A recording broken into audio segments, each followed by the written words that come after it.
and they're off.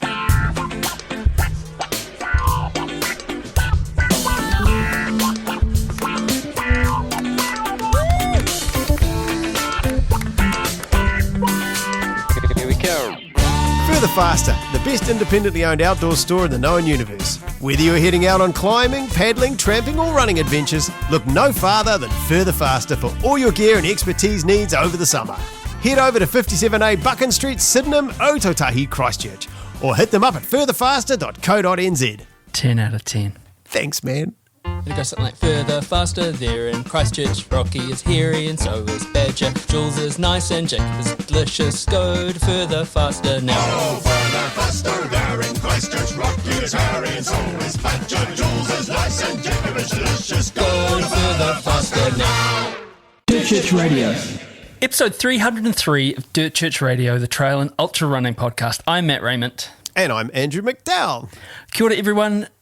Andrew and I are here today together as Ali is at Queenstown Marathon, and then she's off to a little race called Coast to Cozzy, which I understand that you are too. How's it going, man? Taper madness? Yeah, oh man, totally, eh? Jump on a plane in a couple of days. Actually, when this comes out, I will already be in Australia. I only ran 60 Ks this week, mate, and it felt like horribly little amount of training, and you know the old story, they say always better to go into a race a little undertrained than 1% overtrained, so I'm definitely taking that one to heart this week. You speak about listening to your body a lot.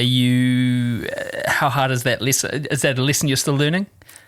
Yes, yeah, the last few months have been a bit tougher than normal to get big weeks in.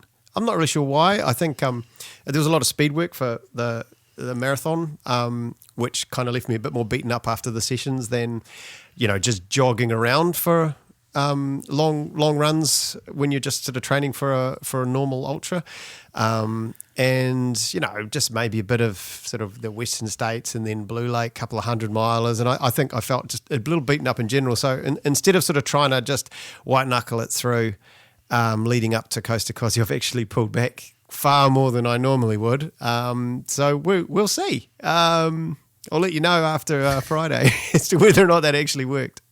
I spent the weekend driving around in a truck with your pacer, one of your pacers, Scott Bowden. And, choice.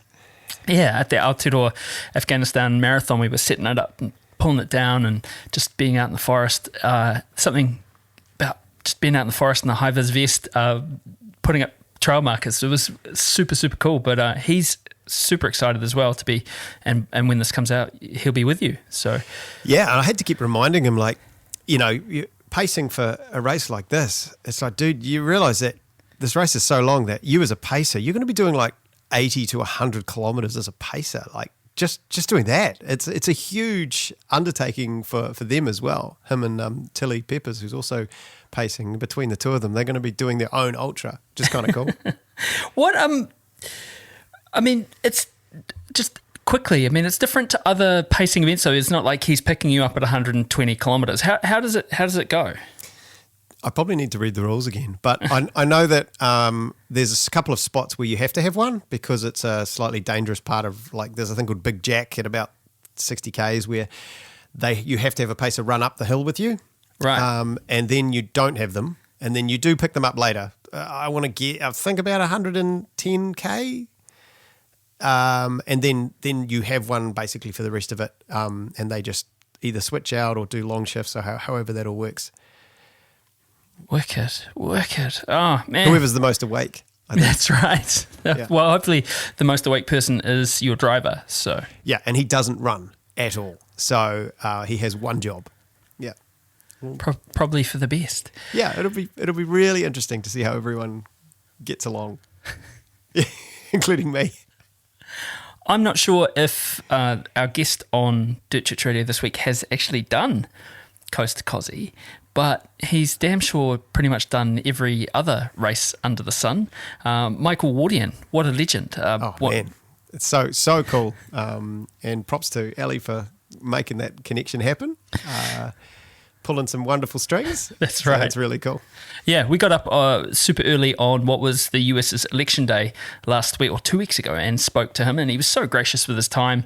As we said, he spoke about, if you Google him, look on his ultra sign up, I mean, we'd be here for 3 or 4 hours just listing all the races he's done, but, his curiosity for adventure is what keeps him moving forward. We talk about that, his history with running, obviously, and running with his son. So him and his son did their first marathon together, which is so cool. Yeah, which is a super cool thing.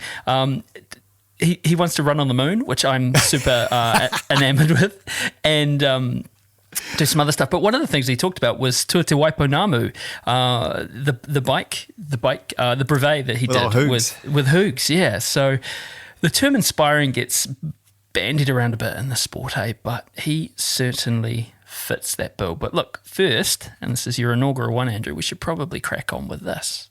It's the greatest run ever. It's the greatest run ever. Greatest Run Ever, which is brought to you by Squadrun. Give their 4-week special coaching trial a go. You can find the link on the website, which is www.dirtchurchradio.com. This is the part of the show where we ask you to write into us and tell us your greatest run ever. It doesn't have to be a race or a mountain summit. It might just be a run around the block, something that's sung to you for some reason. Send them in to us at dirtchurchradio@gmail.com. And this is from Matt Dean. My greatest run ever changes frequently as I'm new to trail running, and amazing experiences are continually upstaged by the next as I get more immersed in the sport. This run was no exception. I got into trail running in my mid to late, he says, 40s, and I've managed a 25k and a handful of other distances so far, with the goal to complete a 50k. A career change and a non-traditional schedule has meant more fun running and fewer races this season, but a 50k is not far off. To be honest, running trails for fun without a specific mileage or time goal has made it more enjoyable and given me the freedom to explore new trails with no expectations. This particular run was during the fall when the trees turn a multitude of colours here in the Pacific Northwest, truly a spectacle to be savoured. Running a fun and technical trail through this visual masterpiece can be otherworldly, almost a spiritual experience. I drove about an hour away to the Kaimiak Butte Escarpment, a 5-mile long spine of greenery and rocks rising out of the Palouse in eastern Washington to run the West End Primitive Trail. I had planned on participating in the Summits of the Air, or SOTA, as part of this run, an amateur radio sport which blends well with trail running. After getting a couple of miles in and up onto the summit of Kaimiak, I stopped and played radio for an hour in awe of the stunning view of the surrounding plains on a pristine, cool and clear day. After making contact with several other stations, including Japan and France, on a tiny, packable, high-frequency radio, I headed off into the forest for the rest of my journey. Who actually would have thought this sport could get more niche? That is so unique, isn't it? We've got donkey racing, backyards, radio trail running now. I mean, we're not critiquing, but it's incredible. Oh, I kind of love it. Yeah. It's super nerdy and cool. Right. The trail undulated up and down over a rock wall which splits the escarpment in two, weaving in and out of single-track stone passages for several miles before finally descending back onto the Palouse and returning to the parking lot. At the end, I was spent, my water depleted, and still thoroughly amazed at the incredible scenery and thankful I found trail running, even at this age. So far, this has been my greatest run ever, but I've no doubt another is just around the corner. Thanks, Matt. That is... we've never had a HF radio related greatest run ever, so... It makes sense, like you're climbing up a mountain, you may as well try and get in touch with people. Well, thank you, Matt, and the rest of you, as we said at the top, send them in. Right, let's crack on with our conversation with the mighty Michael Wardian. Welcome everybody to another episode of Dirt Church Radio. Today we're talking to Michael Wardian. He's talking with us from the US of A, and it's a public holiday there today, isn't it? And the eyes of the world are watching at the moment because it's election day. How's your day going, Mike? Yeah, I have not gotten to the polls yet. Our son, Pierce, who you guys have met, just turned 18, so it's his first voting experience. So he was not up for early voting, so we're going to head to the polls after talking to you guys. Wow, I'd be keen to hear how that goes for you, like what it's like out there. Have you out on the streets at the moment? What's it like? It's been pretty quiet, actually. I had an eye doctor's appointment today, and it was right by a polling station, and I was expecting like huge queues, and there was not.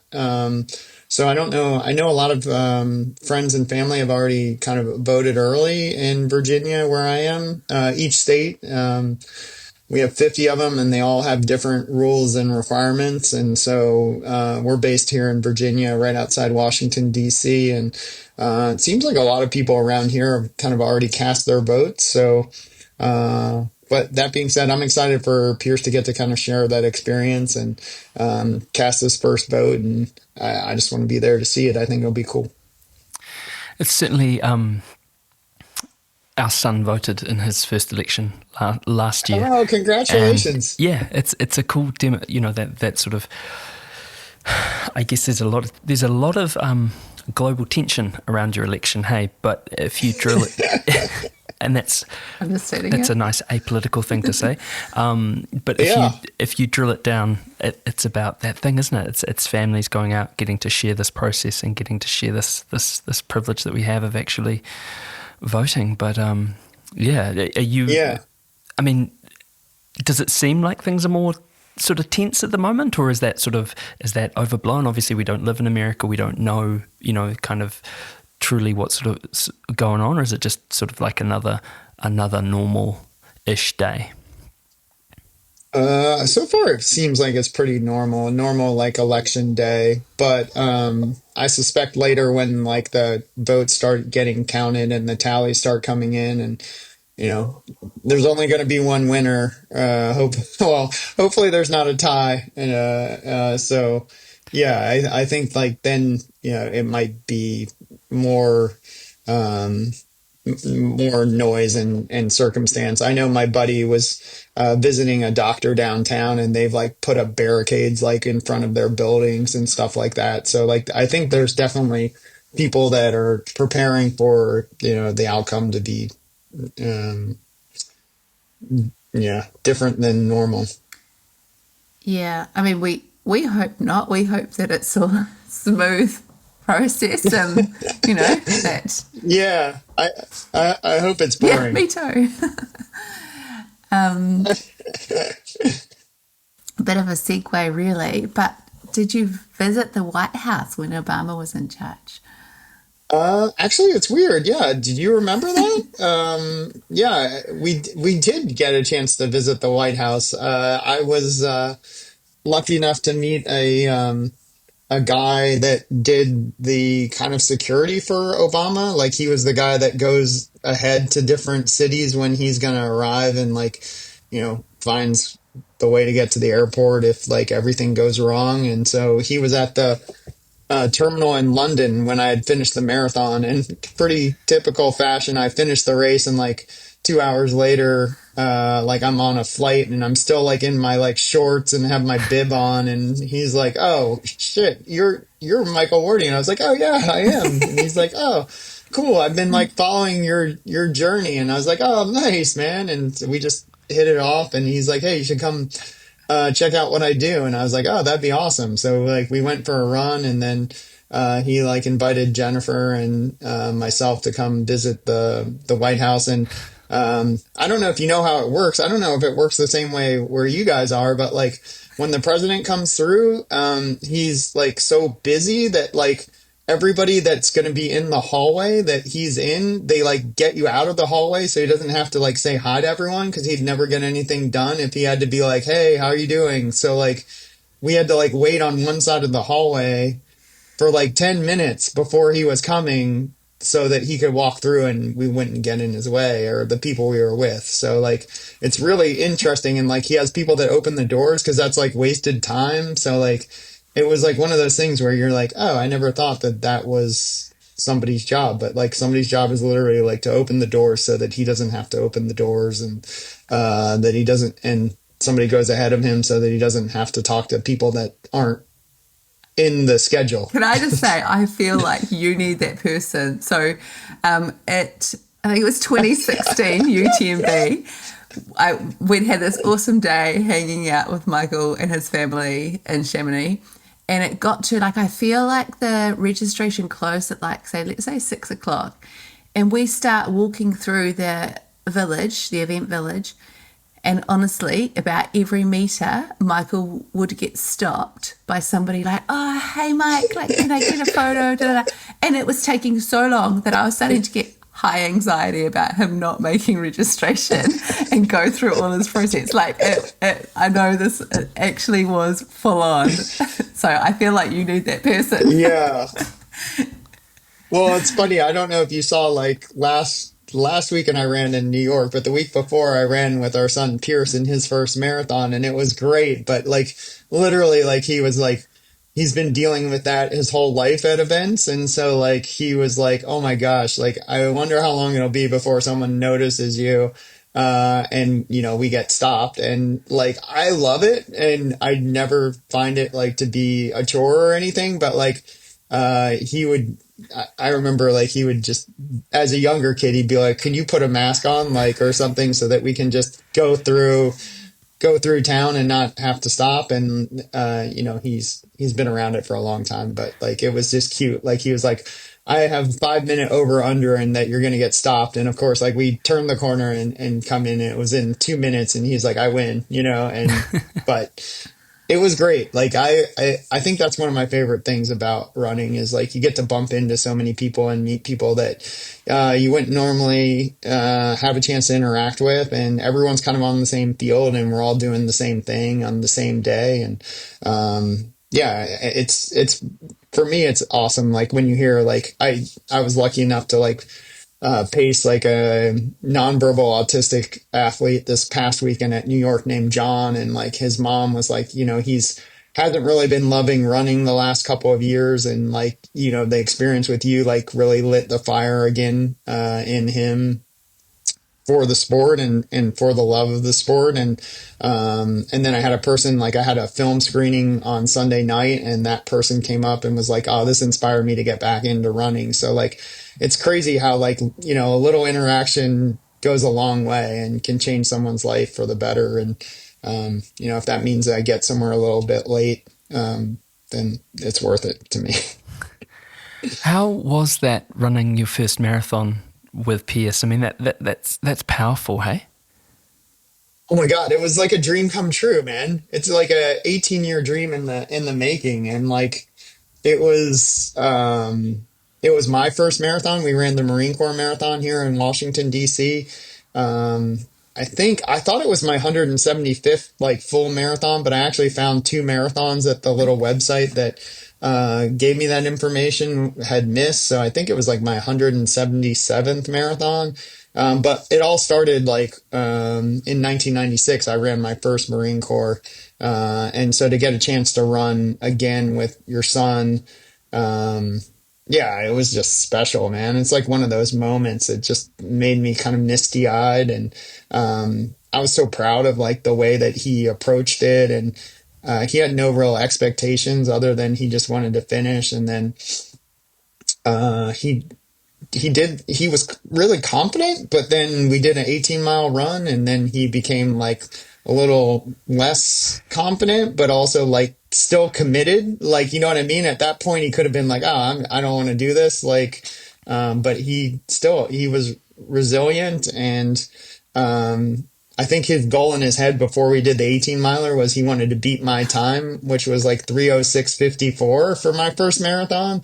And then we did an 18-miler, and it took almost 3 hours. And he's like, oh, okay, I think maybe I'm just want to go sub 4. And that's what we ended up doing. Like he did amazing. But he really had to dig, and it was like never kind of in question that he was going to finish, but it was hard, you know? And so it was like, for me, I loved it because it was like the perfect amount of hard where like it was the first like 10 miles were pretty easy. And then he started to like have some trouble, and then he had to like eat and like figure it out and eat when he didn't want to eat and do all the things that you guys know you have to do if you want to finish these big things. But he had to work through it all himself. And then I was happy to be there to like kind of guide him, but also like he had to like still make the decisions and do all the things. 'Cause you can only be like, you can tell somebody like to do it, but doesn't mean they're actually gonna do it. You guys know this from pacing people, like,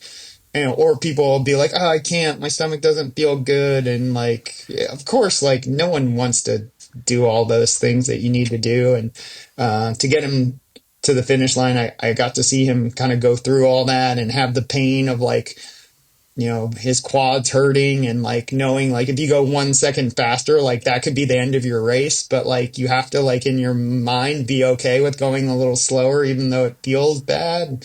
And then there was a little girl that passed us like in the last like 800 meters, and I could see that he wanted to chase her down, but he just was not in a position to be able to do that. And like, yeah, sometimes you have to check your ego and do what your body's letting you do. And so, yeah, it was nice to get to see all those things. And then, to see him just be emotional at the finish line. Like as soon as he saw our wife, like he and I both like just got like super teary. And so, and then his brother and, yeah, I don't know. It was like one of those like moments that you'll never forget. And I hope that he never does either. And, we got to share that, and hopefully we'll get to share kind of more of those experiences going forward. And I wanted to make sure he had a good experience, and like I think that he wanted to have a good experience, and I think it was like we had like really good weather, and the crowd support was great. And if it was like 0, like for you guys, I'll convert it to Celsius, but like if it was like 0 and like sleeting rain or something, like that would not have been what I was hoping for. So for him, it was like, I don't know, 10 or 15 degrees and like cloudy, but then got sunny. So it was pretty much perfect. It must be, well, I mean, I know this myself with my kids, and Ellie, you'll experience this, and Michael, you certainly have. Your kids are either going to go one way or the other if you're so engaged in something, aren't they? And it must be such a, and especially for you, it must be such a fine line to walk.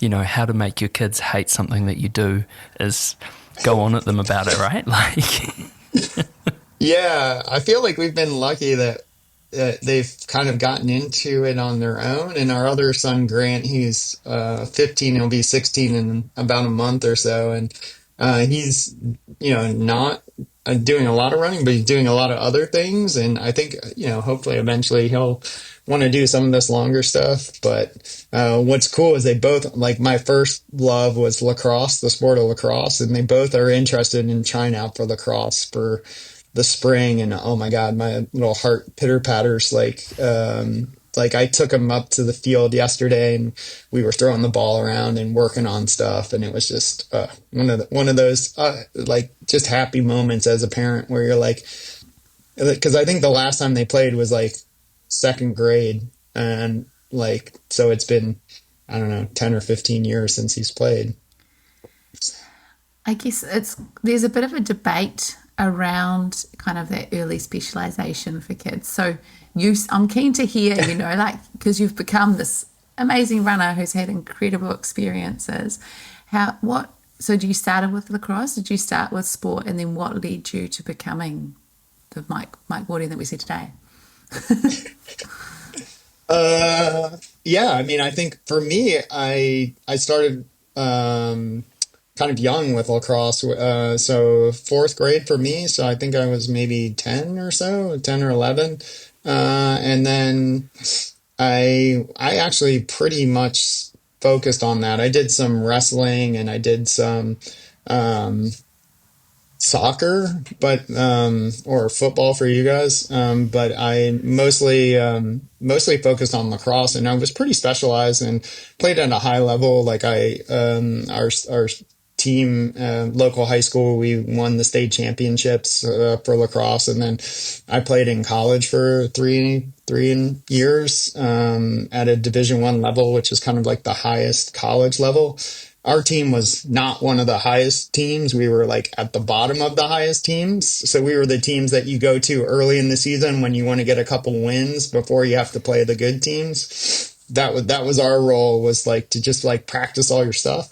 But from there, I just picked up running kind of just to stay fit, and then kind of fell in love with it and wanted to qualify for Boston. And then I didn't know you actually had to qualify. So I just literally like wanted to run the Boston Marathon. So I skipped over like a lot of the early stuff. Like I never did cross country. I never did track really. I just decided I wanted to run a marathon, and then, qualified at Marine Corps, and then got hooked. And, from there started doing longer stuff. Like quickly decided I was going to run, I ran Boston in 1997, and then decided I'd run Chicago, New York, Marine Corps again. And they were all in like 4 weeks, and everyone was like flipping out. They're like, oh, no way, you can't run that many races that close together. You know, most people, and it's still kind of the case, you do like a spring marathon and maybe a fall marathon. And so to kind of go off the reservation, when I would tell people that early, was surprising. But I noticed for me, like I just got stronger each race, and I just didn't kind of worry about that I'd run a marathon the week before. And then I found out about the JFK 50 miler, and that was kind of my first like foray into longer stuff. And when I heard about it, I didn't even believe it. I don't know if you get this with your people, you know, but you'll tell them you're running like 80K or 100K, and people are just like, what? Like, I don't even like to drive that far, you know, or whatever. And yeah, I just was like, I just can't believe humans can actually do this. And I did it. And well, I thought I was going to win, which is funny because I was like, oh, I run like 2:30 for the marathon. So if you just do 2 marathons, you know, I should be, you know, close to 5 hours for 80K. And of course, that is not how it actually works. And so I did not win. I got a big case of humble pie, but I did learn that you could run that far, or I could run that far. And then from there, you know, just kind of kept progressing in the sport, and then, yeah, getting to have more and more opportunities. And then I feel like I still am kind of in that point where, you know, I've done a lot of things, but there's still a lot of stuff I want to do. I mean, on that, you are well known for your, you know, the volume of racing, and even, you know, talking, you know, you did New York last week, you did Marine Corps Marathon just gone. You know, you did the consecutive, what was it? You did the Olympic trial, and then what was the marathon you ran the next day? And you went, oh my gosh, yeah, good research, man. Yeah, I journalism. ran yes, I did the Houston Marathon, and I did the Houston Olympic trials, and then in like 2:22 or 2:21 or something, and then the next day I ran the Houston Marathon in 2:31.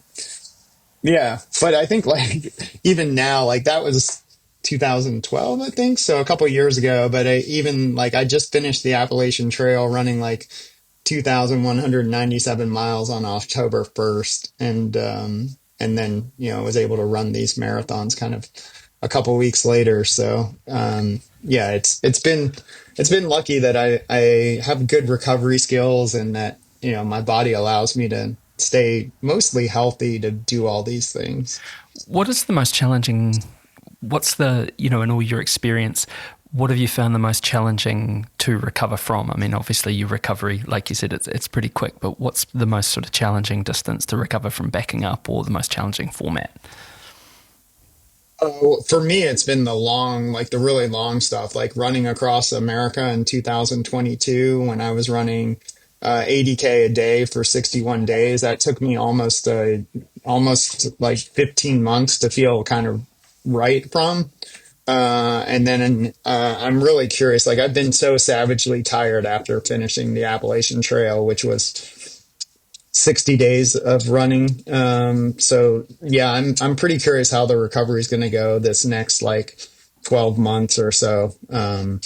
I feel like maybe it's a little bit faster this time, just because I've done it once before and I kind of know what I have to come back from. But yeah, I think the really long stuff, I think for the shorter stuff, I'd say, yeah, something where you have a lot of vert is always really challenging. So like like kind of recovering from a race like Hard Rock or UTMB takes a little longer than a race with less vert like Tarawara or even like the Ultra Trail Australia with the Blue Mountains. Like you have some vert, but there's a lot of kind of runnable stuff. But the stuff where it's like straight up mountains, I feel like takes a little bit longer to recover from. And what are your best tips for recovery? Oh man, you know what I've been doing lately that I love is I don't know if you guys have it there, but Epsom salt baths.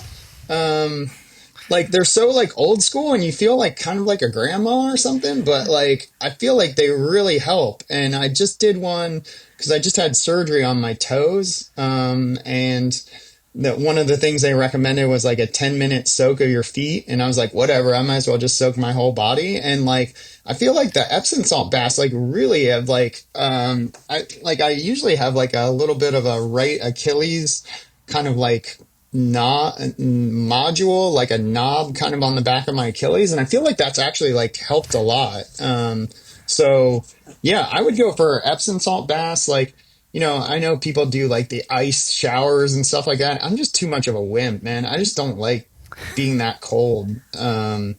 So like, and then I love sauna. I just don't have one. So like, I'd really like to get a fancy sauna. So if there's any sauna companies out there that want to sponsor an ultra runner, this guy, let's talk. But yeah, I really like the sauna.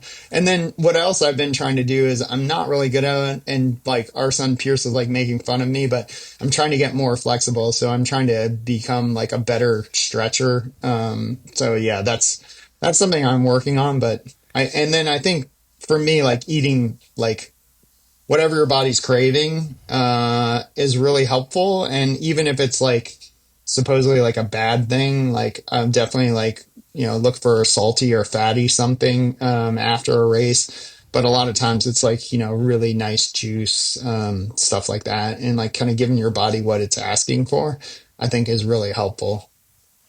Man who just ran Appalachian Trail describes himself as a wimp. Ali, where do you stand on the hot-cold continuum? I'm not an ice bath guy either. I'm a hot shout. Like I stay away from all that. What about you? That being said, like I do see the benefits of it. And like sometimes it's really fun to do. Like we took a trip, our family did Antarctica this past January. It was like the 7th continent for Jennifer, my wife, and our boys. And we jumped in the water. And like after you get out of something like that, you feel like, oh yeah, like I'm alive. So like I totally get it. And your body feels like so good. You get those pins and needles and everything. So I just think I need more toughness when it comes to coldness, which is why I've done races in like the North Pole and Antarctica and stuff like that to kind of build up that resilience because, there are, a lot of the world is cold and like I don't want to limit what I can do because I'm afraid of the cold. So I've been trying to get better about it. But if I had to choose, I would definitely say I'm on the team warm for sure. What about you, Ali? You team warm, team cold? I am actually team cold, I reckon. Like after a run, as long as it's not one, if it's hot, still hot or warm, then get team cold all the way. Yeah. It's like you said, it's refreshing, like you feel alive and you feel clean too, like being so sweaty and stinky and dirty. So yeah, I mean, I guess there's pros and cons to both, right? And it's I guess also if you're ever in Antarctica, it would be rude not to take advantage of any safe water sources. I mean, you wouldn't want to have a heart attack jumping in there, but my gosh. Yeah. Well, you have to sign a waiver first, so they definitely make sure that they're not going to get in trouble for you having a heart attack. What was the water temperature? There's a dude with a boat hook there, just waiting. Oh, it was just above freezing. I think 34 degrees Fahrenheit, so maybe like 1 degree Celsius or something. It was super cold. Like it was. Did everyone go like? How deep did you guys go? Did you go like under or what? What did you count as a? Oh yeah, you can.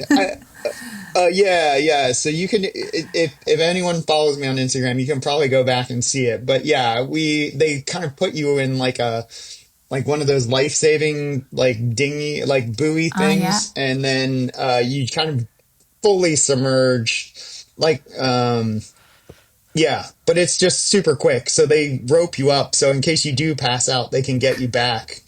Yeah, it was pretty epic, and you don't have to do it. Not everyone did it, but I'd say most people did it, and yeah, including like our kids and my wife Jennifer, and it was just epic to see. Yeah, it was cool. It was like one of those like life moment type things where you're like, wow, can't believe we just did that thing.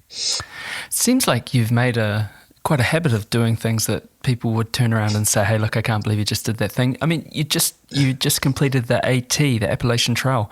Was that was that on your mind for some time, or how did that come about?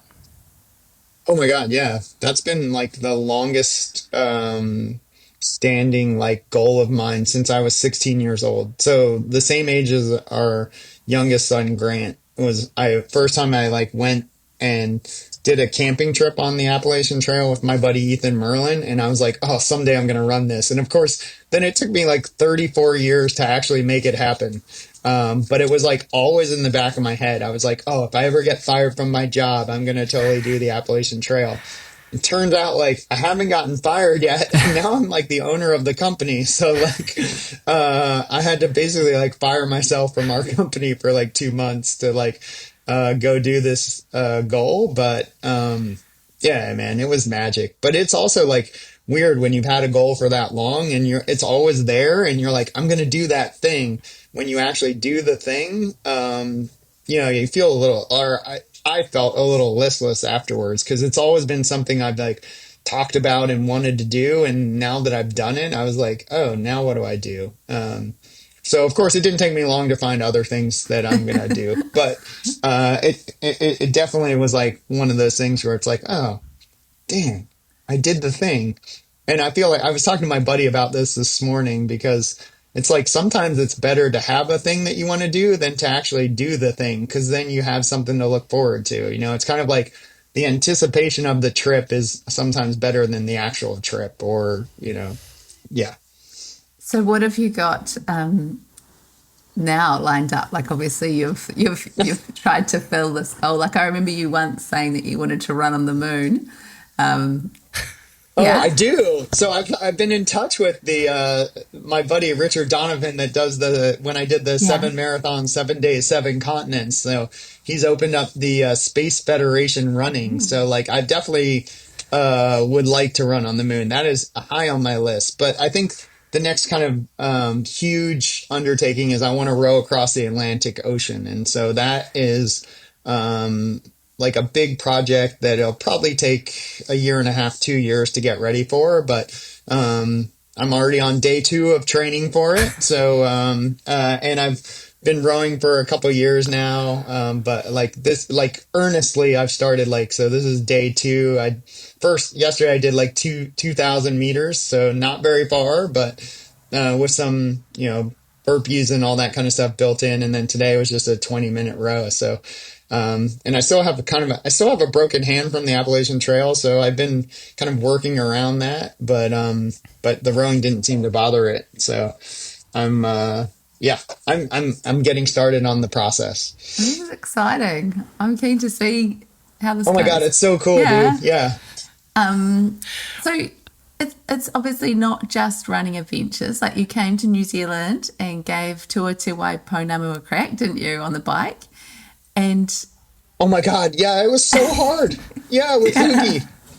It was like one of the hardest things I've ever done. But like he was so kind to let me come and be his partner, and I was actually shockingly I mean, I knew I would love hanging out with him, and I always do. And Orla and like everybody in New Zealand is just awesome. And anytime I get a chance to like be in that part of the world and get to spend time with people that love to be outside and love to do cool stuff, like yes please. But getting hurt was like so scary because I thought it was going to ruin my chance of doing the Appalachian Trail, and I'd finally gotten approval from like work and my family, and then I got hurt doing something that my wife was like, you should never do that. That's just dumb. And so it feels doubly bad when you get hurt and then you know that you should probably not have done something like so stupid to get hurt. But like, man, it was so fun, and I would love to try to do something like that again. Like, I really had a great time, but man, it was way harder than I thought. Like, so hard. But like, just inspiring to see people that really have it like dialed and know what they're doing. And like, Hoogie was basically like babysitting me the whole time, but like most of the people were like solo, just kicking ass. So like, just getting to see like how much just awesomeness there is out there. And like, of course, like I got to see a lot of New Zealand that I hadn't seen also, which was great. Well, a lot of the South Island, like, yeah, like it would definitely be cool to, I guess they have those brevies and stuff like that kind of, and just like big adventures that you got. I mean, you guys always have cool stuff going on. Like, it's just, you know, the nature of being a Kiwi. Yeah, we're pretty good in terms of people to landscape ratios. I mean, what was the Tour Te Waipunamu? You know, it's one end of the South Island to the other, isn't it? It's a brevet on a bike. You're going uphill and down dale. What was the most challenging part for you? I mean, everything. Like, it turns out, like, I did one huge bike, one huge, like, cycle ride. Like, I bought a bike, like, a week before, and then I rode, like, I think 500 Ks. Just, like, I literally bought some dude's bike, like, put a bunch of food in it, and rode from Washington, D.C. to Pittsburgh, and in, like, nonstop, basically. I stopped for like 3 hours halfway through at like 200 miles. And then I told Hoogie, and he was like, oh, cool, man. If you did that, you're good. And so then I was like, okay, cool. I'm going to try to run like a super fast marathon now. So I just stopped like riding the bike basically. And then I got to New Zealand, and I was like, oh shit, now I got to ride from one end of the island to the other. And so like, it took a couple days to get used to like being on a bike, and then being on like a fully loaded bike is a big difference than being on like a lightly loaded bike. And like riding the bike was not as much of a problem as like carrying the bike everywhere. And like, it was one of those like races where you're doing some like stuff where you're just like, dude, I'm going to die. Like literally, like if I fall off the side of this, like you're going to fall down a hill into, or not even a hill, like a mountain. Like where I got hurt was in the Dampier range, which is like somebody's like private yard basically, but it's like mountains, like legit mountains. And then you have like these tiny little bridges that are like cable bridges that you're trying to carry your bike across and stuff. And then you have to like lift your bike over. It's like, of course, like Hoogie's just like a freaking man child. Like he can just pick it up like with one finger. Yes. Like, but he's a big man. Dude, he's just like a monster. Like he could just pick up like a car. And of course, like he's like, and he doesn't need to eat anything but like cheese and salami for like a week. Like he doesn't care. So like I was like had all these like those vegan meals that you guys actually have some really good like freeze dried stuff down there, but like I'm like preparing all this stuff, and he's literally like just eating like a tortilla with like cheese and pesto and sausage on it. I'm like, fine. Like he is like, I can eat this for like 3 weeks. I'm like, okay, dude, well, need a little more diversity. So like it was a big learning curve. And then just seeing like all the other, like all the people in that race are just badasses. So like, just seeing like how like dialed they were, and just to be able to navigate that and the weather. But man, it was so awesome. Like we would just like throw down our bivy sacks in the middle of the woods. And like, I learned so many cool skills that I was able to use on the AT and for more adventures going forward. So like, I had a great time. And yeah, I was really worried about being able to get like vegan food along the trail and like in your shops and stuff, but like that was never a problem. You guys are super accommodating. Like, you know, even like the like kind of petrol stations or whatever had good stuff that you could find. I've really enjoyed hearing about this adventure.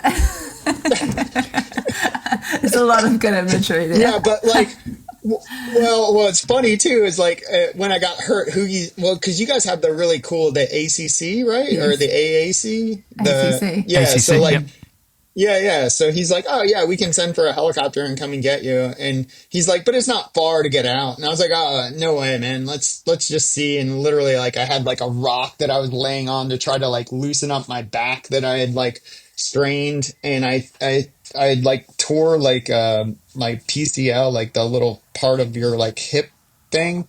And he's like, oh, it's only like, I don't know, he said like 50K to like the next like checkpoint. It was not 50K, dude. It was so far. It was like so far. And so eventually, like, we get to this like hut, and we got service finally, because like, sometimes you don't have service or whatever. And we call Orla, and she's just about to go out for an adventure, and she drives like 5 hours to come save us, because no one comes to get you on these things. And then we have to drive 5 hours back. And then like, I didn't really know what was wrong. And it's kind of hard. Like, you guys know, there's only like 3 MRI machines in like all of New Zealand. So like, if you have like a real problem, like, like, you're not figuring it out with like imagery. It's like you're going to like a PT or a physio, right? And so like, luckily Orlo was able to get me in, because it's just a long wait. So like, I got super hooked up, like, just by, knowing people and being in the endurance community. But like, I was scared it was going to be really bad. And then when I got back, like, my team here at like MedStar really helped get me back on the path to health. And that allowed me to do an Ironman earlier in this year, and then do the Appalachian Trail later in the year. So, the nice thing was the biking felt really easy on the Ironman after doing the Brevi, I bet it because the did. bike was like really fast and light and not full of like my food for the next 5 days. Oh man, what an adventure! Where did you get your love of adventure from? Like, you've done, in the time that I've known you, you've done so many diverse things that most people wouldn't dream up. Like, where did this come from? Where do you think you've got this passion for doing different crazy things? I think I'm like, I want to be an adventurer. Like, I feel like I've always like thirsted for that. When I was younger, I would read books, like, I don't know, like the traditional ones like Robinson Crusoe, or like My Side of the Mountain, or I always loved those, science fiction-y type books where like people are going exploring like far off like parts of the world or parts of like the universe. And so I feel like I've just done it through sport rather than, the traditional adventures. But I definitely, like, my neighbor's trying to get me to join like the Explorers Club. And I feel like that's definitely something that I want to, do in the future. Like, I haven't paid them the money yet to be a part of the club, but I think, I feel like I try to explore like what I'm capable of. And traditionally that's been through running and kind of endurance sports. And, hopefully I can continue to do that. But a lot of times, like, it's just like consume so much like crazy like content. Like, I'll see somebody, like, I saw my agent, he was running a marathon at the Boston Marathon on a treadmill. And I was like, dude, I can beat that time. And so I was like, I'm just going to do that. And like, or I'll like read a story about like an ultra pedestrian walking across the America. And I'd be like, that's amazing. Like, that guy like literally was like walking in like leather boots and still averaging like 50 miles a day. Like, but I was like, I wonder if I could do that. And so like, I'll see like, or hear about like something crazy, like, you were saying like the double marathons, but I also like, there's a really famous ultra runner called Marshall Ulrich, and I had heard that he had done the Leadville Trail Race and then drove himself to Pikes Peak Marathon. And he Wow. had the record for like doing them like back to back. So when I got into Leadville, I was like, oh shit, maybe I can do that too. And so like, I found out what his time was, and then, um, I got a spot into Pikes Peak, and I finished Leadville and then drove myself to Pikes Peak and ended up breaking his record that was like from 1970, And so like, or no, 1984. And then there's a trail here called the C&O Canal. It's like 300 kilometers. And I heard about a guy that had set the record in 1976. And so I was like, oh, I wonder if I can beat that. And so like, sometimes it's like just as, as random as like, oh, I wonder if I could do that too. And then, if I could do it faster. And then, yeah. And then I just go and try to do it. And like, sometimes it doesn't work out. But sometimes it does. And then, something cool happens. With those, when you're going after someone's time, is there a bit of a courtesy? Are you like, oh, hey, by the way, just so you know, I'm going to go out and try and do this, or are you just like out there sniping it? Like, what's the courtesy there, Mike? Usually I'll like announce it and say like, I'm going to try for this, or like I'll try to reach out to the person. And most of the time, like a lot of people have reached out about trying to break my record on the C&O Canal, because I did break that guy's record, and I'll be like, oh, good, go for it. Like, so yeah, I think the nice thing about the community that we're in is everyone's really supportive, and like, no one thinks their record's going to last forever, dude. Like, if you do, you're crazy to think that. Like, I mean, we just saw it this year, like at Leadville, like Matt Carpenter is like one of the most incredible athletes ever. His record got broken. I mean, Killian's records have been falling. Like, I mean, it's just inevitable that, there's going to be a progression. And, if you get stuck on like, oh, this is my record, no one's going to get it. Like, that's just silly, man. It's just like so dumb. But that being said, like, you do be, sometimes I'll be like, oh, I should try to get it back. And I'll be like, what? Like, it's just crazy. Like, there's so many other things I want to do. Like, do I really want to go back and do that thing just to say that I have the record that no one really is going to care about in like 20 years? Like, doubt, that's just crazy.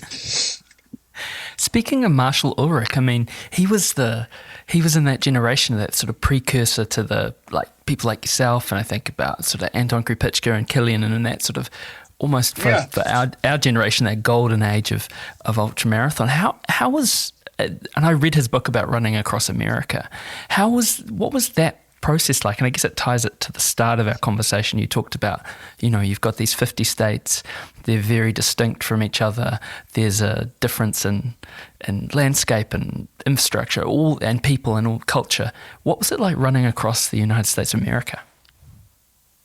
Oh man, that was another dream come true. I mean, for me, I chose first off, like, I don't know if you know how it works, like, but you can choose to go east to west or west to east. Most people choose to go west to east, and the traditional way is that you start in San Francisco, or you start in Los Angeles, kind of like Santa Monica Pier, and most people start at City Hall in San Francisco, and then a lot of people are looking for the shortest way to go. So a lot of times that's you end in New York City. And if you wanted to set the Guinness World Record or the FKT, I think you go San Francisco City Hall to New York City Hall. So that's like kind of the official route, but it always depends on like the year and what roads are open and closed. So like there is kind of a lot of logistics that go into it.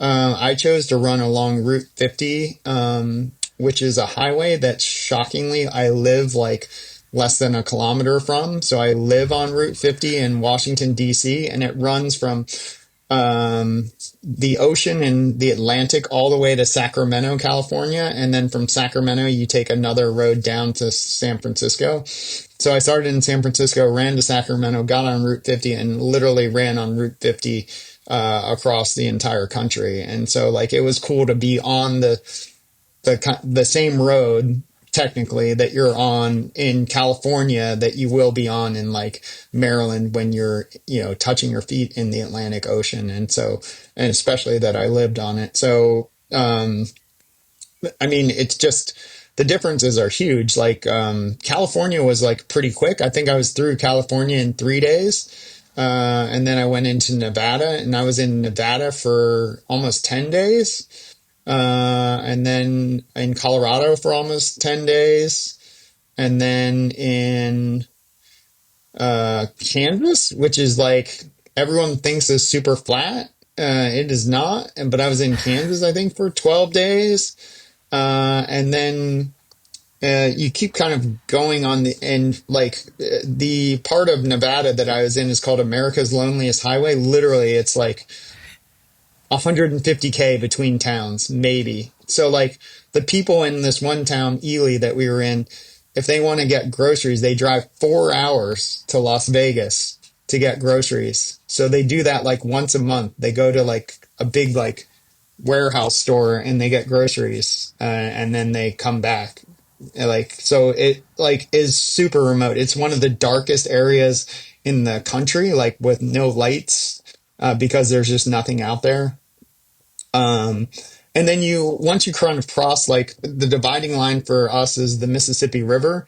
It kind of, I don't know what it would be in New Zealand. I guess it's probably the channel for you guys, Cook right? Strait. Between yeah. But like, that's kind of like we have the big Mississippi River that kind of divides the West and the East. But then you kind of go, so the way that it works kind of is like, west of the Mississippi, you have kind of the Midwest, which is between the Mississippi and kind of like the traditional Western states. And then once you get east of the Mississippi, it was literally like I was going through a different state almost every other day. So it would be like I'd be in like Illinois and then Indiana and then Ohio and then West Virginia and then Virginia and then Maryland. And then, so like it just became, once you got east of the Mississippi, it was just really dense with like people and traffic and noise. And like if you're west of the Mississippi, it was like a little more big sky and farmers and nothing. What did these people in these isolated communities make of this guy just running the length of the country? He must have got. Did you get any sideways looks or?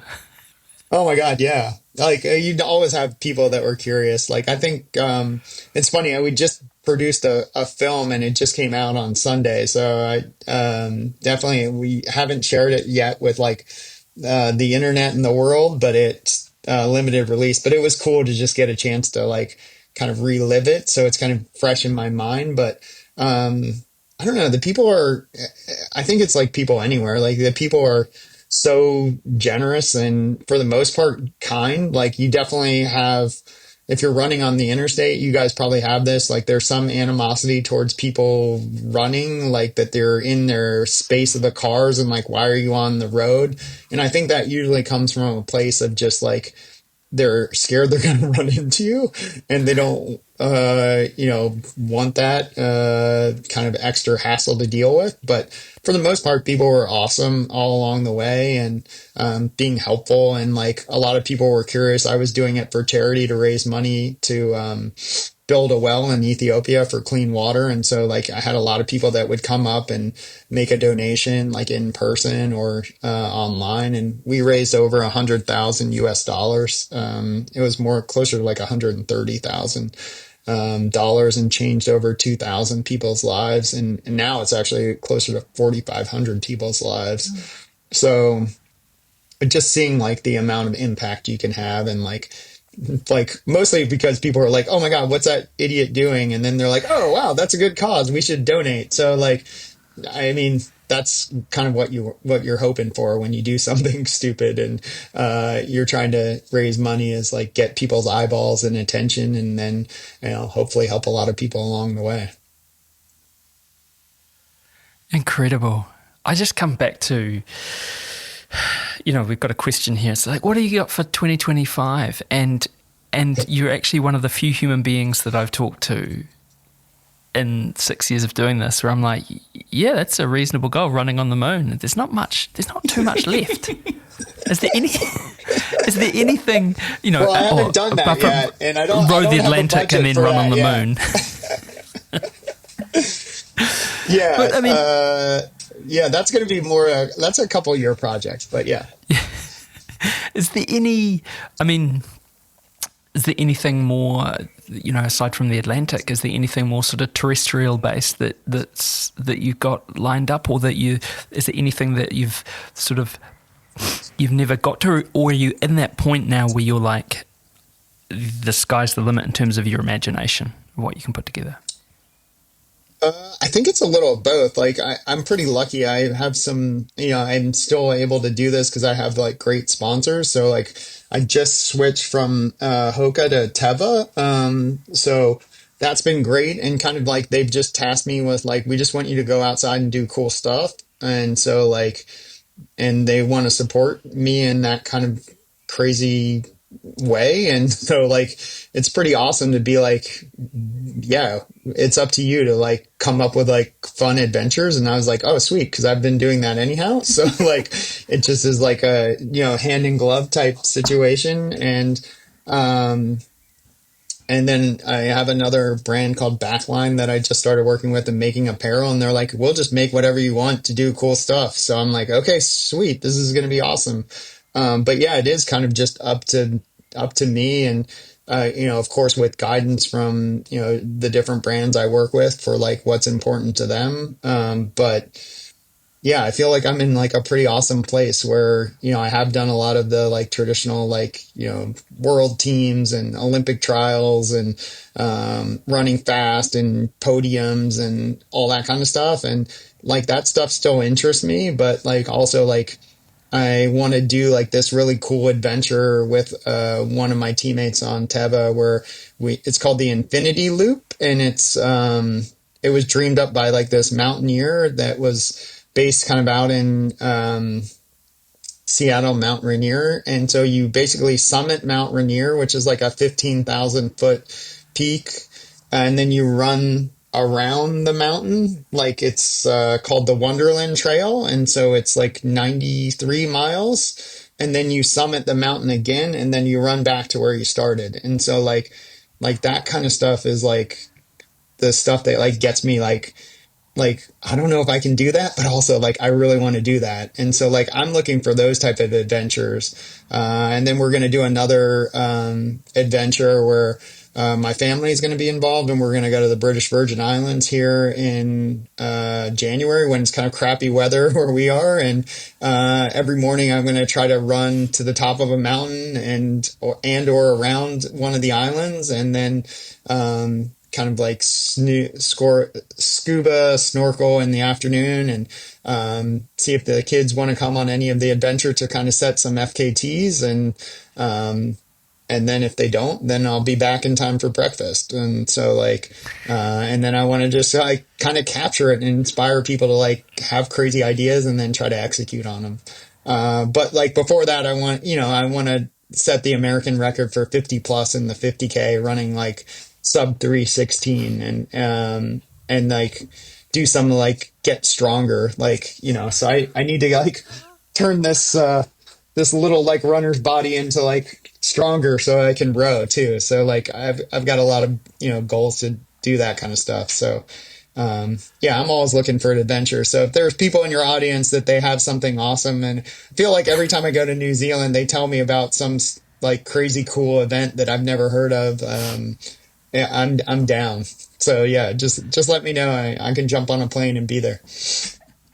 I believe you about that too. And I'm sure that your family would be on board. I was wondering when it comes to the adventures, because they accompany you to lots of these places, right? Do they put any pressure on, like, we really want to go here, or we really want you to do this? Like, do they help guide these adventures? 100%. Yeah. Like, yeah, Jennifer was a huge factor in the British Virgin Islands. I think Grant was able to accompany me right after I got hurt in New Zealand. I literally flew home. And like a week later, we had I'd won a trip to Japan to race a marathon. So I got home, like tried to get healthy, got cleared like the Friday before the Sunday race in Japan to race a marathon. And Grant accompanied me for 2 weeks, our 15-year-old, to Japan because he'd been wanting to go. It was funny. He was like super into anime when we booked the trip. And by the time we got there, he wasn't really into anime anymore. So like we we didn't do as much of that stuff, but we did get to go to like explore the island. And I screwed up. I was hoping we would get to go skiing, and we didn't get to go skiing in Japan, but we're going to try to take that up. So like, yeah, I definitely try to cater to what the kids are interested in and what Jennifer wants to do. And they definitely pick and choose which events appeal to them. And you know that they've been lucky enough to get to visit you guys in New Zealand, and they met me up and we went to Australia, and so like we've definitely been able to get them kind of all over the world, and it's been cool because they kind of share that same passion for travel and adventure that we do. Oh, good. Well, I just keep coming back to that thing that the term inspiring gets bandied about a lot in our culture, but this is truly, truly inspiring. Look, Michael, you've been so generous with us. I know it's a public holiday where you are, so we'll let you get back. But and all the best for that. But we'll ask you the question that we ask every single person who comes on Dirt Church Radio, and that's, Michael Wardian, what's been your greatest run ever? Oh man.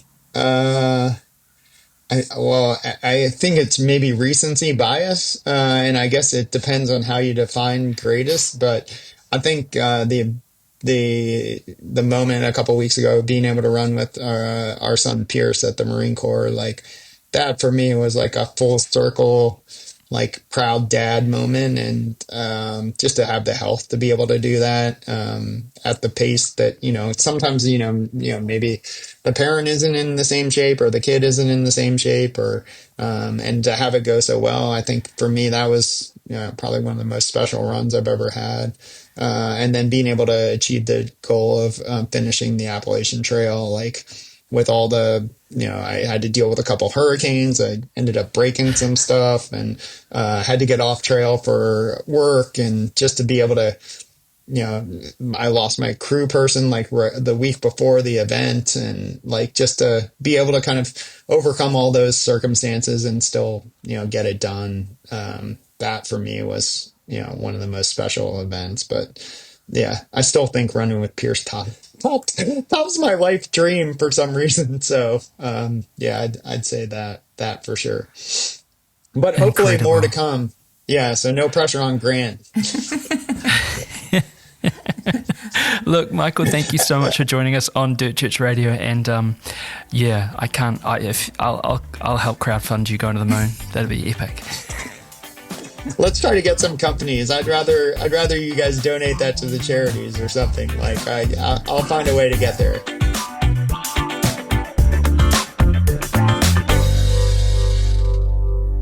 He's amazing. It's so, like, the word inspiring, it gets bandied around, the sport. Like, oh, that's so inspiring, or that's so epic, or that, like, the dude's amazing. If you're pulling he wants up to do all the things. Well, he's done all the things. Yeah. And if you're pulling up, like I found myself pulling up facts, like in 2009, you did the Olympics trials marathon in like 2-something, and then 2:14 or something. And then the next day you ran another marathon in 2:21.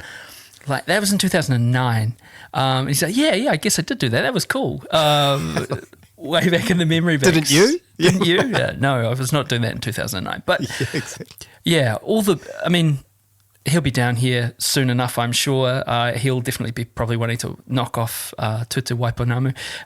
But man, how good. Yeah, absolute legend. And just a great, inspiring example of how the sport, should be portrayed to everybody.